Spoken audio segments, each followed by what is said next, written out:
Assalamualaikum warahmatullahi wabarakatuh. Perkenalkan kami dari kelompok 5. Di sini kami akan membawakan materi strategi implementasi pada ERP. Sebelumnya kami ingin memperkenalkan diri kami terlebih dahulu. Nama saya Haris Ervandito Putra Nandi dengan NPM 2008 2010 177. Perkenalkan, nama saya Muhammad Alif Darul Zafiri dengan NPM 2008 200100165.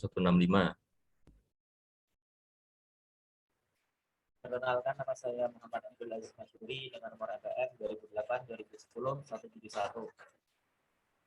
Perkenalkan, nama saya Ratiakan Saadifa dengan nomor NPM 175. Next.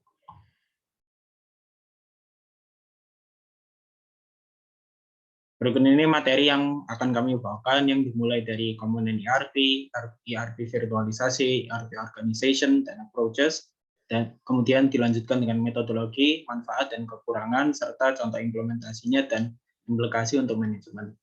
Next.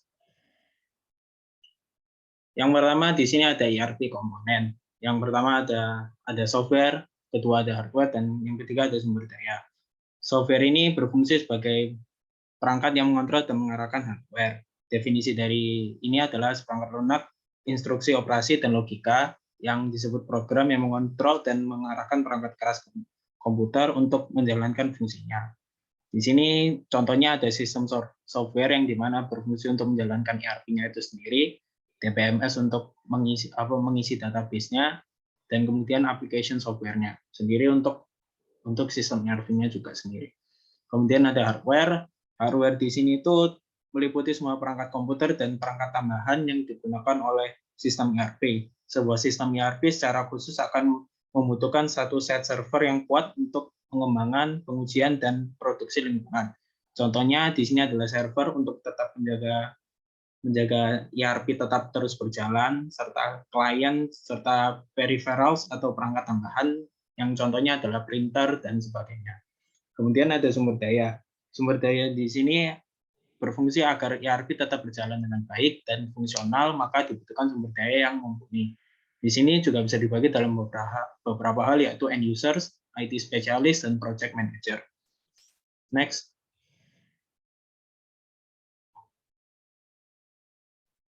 Kemudian ERP virtualisasi. ERP virtualisasi adalah sebuah proses berbasis software atau virtual representasi dari sesuatu, baik itu aplikasi virtual, server, ruang penyimpanan, dan koneksi. Virtualisasi merupakan salah satu cara yang paling efektif untuk mengurangi ongkos IT sekaligus meningkatkan efisiensi untuk segala macam bisnis. Kemudian kelebihan ERP virtualisasi. Yang pertama, pengurangan biaya investasi hardware, kemudahan backup dan recovery, kemudahan deployment, kemudahan maintenance dan pengelolaan. Kemudian kekurangan ERP virtualisasi adalah membutuhkan spesifikasi hardware yang cukup tinggi. Jika server induk bermasalah, semua sistem virtual machine di dalamnya tidak dapat digunakan. Kemudian ERP implementation, organization, dan approach. Yang pertama adalah The Big Bang. The Big Bang adalah strategi yang dilakukan dengan menerapkan semua modul dari ERP dan di semua lokasi dari proyek di dalam perusahaan di saat yang bersamaan. Yang kedua adalah Basic Implementation, yaitu rangkaian urutan implementasi yang terdiri dari perancangan, pengembangan, pengujian, dan instalasi modul-modul yang berbeda. Tidak seperti Big Bang, Basic Implementation membutuhkan perhatian dan perawatan khusus pada sistem lama dengan tujuan memfasilitasi pengintegrasian dengan sistem yang baru. Kemudian yang ketiga yaitu adalah Small Bang atau Pilot Approach, merupakan pembuatan model implementasi pada satu site atau fungsi perusahaan sebagai pilot project dan diteruskan ke fungsi atau site yang terkait.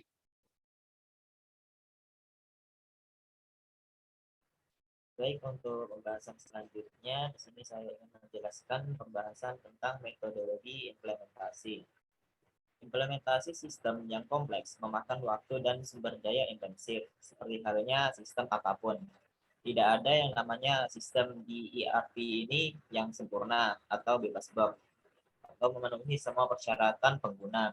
Sistem ERP bagaimanapun akan tumbuh dan berubah untuk menyediakan cara baru bagi bisnis dalam memandang proses bisnis itu dan pengambilan keputusan.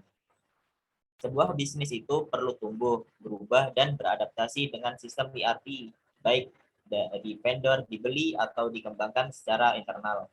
Memahami siklus hidup sistem ERP dari awal hingga operasi dan efeknya pada organisasi saat ini sangat penting untuk memenuhi investasi jangka panjang dalam sistem ERP. Next. Untuk kunci keberhasilan dari implementasi itu sendiri adalah dengan menggunakan metodologi yang telah terbukti efektif. Ketika implementasi sistem tidak memiliki sebuah metodologi yang terdefinisi dengan baik, tingkat waktu kemungkinan akan terlewatkan, anggaran berlebihan, dan fungsionalitas tidak memenuhi persyaratan dari klien. Dengan kata lain, hasil akan kurang dapat diprediksi. Next.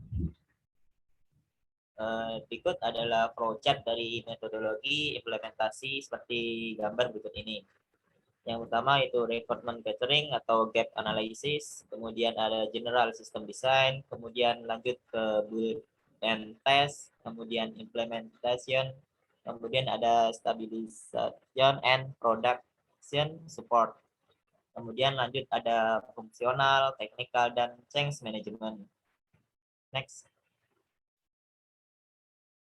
Untuk dari metodologi implementasi itu mempunyai manfaat dan kekurangan. Untuk manfaatnya di sini saya bagi menjadi dua. Yang pertama itu lebih mudah dipelihara dan didukung di pasar dunia saat ini. Kemudian yang kedua, manfaatnya vendor itu menyediakan alat untuk mengidentifikasi sebuah konflik dari proses bisnis. Kemudian untuk kekurangannya itu sendiri, ketika ada bug atau masalah dengan sistem ERP yang ditingkatkan, seringkali kode yang dimodifikasi itu menjadi masalah. Next. Untuk contoh dari implementasi ERP itu sendiri, saya mengambil salah satu contoh sebagai berikut. Piggly Wiggly atau keputusan CEO bulan Juni 2005. Piggly Wiggly itu adalah salah satu toko kelontong yang akhir-akhir ini dia beroperasi dengan margin keuntungan yang tipis. Ini adalah pasar yang sangat kompetitif dengan bisnis bekerja untuk membedakan diri mereka dari para pesaing mereka. Piggly Wiggly itu sendiri dia mewaralabakan 600 toko kelontong di 16 negara bagian. Sebagian besarnya ada di Amerika Serikat, bagian selatan. Mereka bersaing dengan rantai seperti Food Lion dan Walmart. Piggly Wiggly terus bekerja untuk meningkatkan bagaimana margin keuntungan itu mendapatkan loyalitas dari pelanggannya. Selama beberapa tahun terakhir, perusahaan menerapkan sistem pembayaran menggunakan biometrik. Penggunaan biometrik itu sendiri memungkinkan pelanggan untuk melakukan check out menggunakan nomor telepon dan pemindaian jari atau pay by touch sebagai metode untuk mengidentifikasi dan membayar barang dari toko kelontong. Implementasi ini telah meningkatkan kecepatan pembayaran pelanggan dan meningkatkan pangsa pasar dalam bisnis dengan margin keuntungan tipis. Next. Untuk pembahasan selanjutnya akan dijelaskan oleh teman saya, Darel. Implication for management atau implikasi untuk manajemen. Pengimplementasian sistem itu kompleks, memakan banyak waktu, sumber daya yang dibutuhkan juga banyak. Memahami siklus hidup sistem ERP dari awal hingga pengimplementasiannya perlu diperhatikan dengan seksama. Kunci keberhasilan implementasi adalah dengan metodologi yang sudah terbukti. Ketika tidak terdapat metodologi yang sudah terdefinisi, maka kemungkinan besar akan melewati deadline yang sudah ditentukan. Next. Kesimpulannya yaitu, 1. Banyak komponen yang mendukung dalam hal pembentukan ERP, seperti software dan hardware. Yang kedua yaitu manajemen resiko menjadi sangat penting dan merupakan kunci dalam kesuksesan sebuah proyek.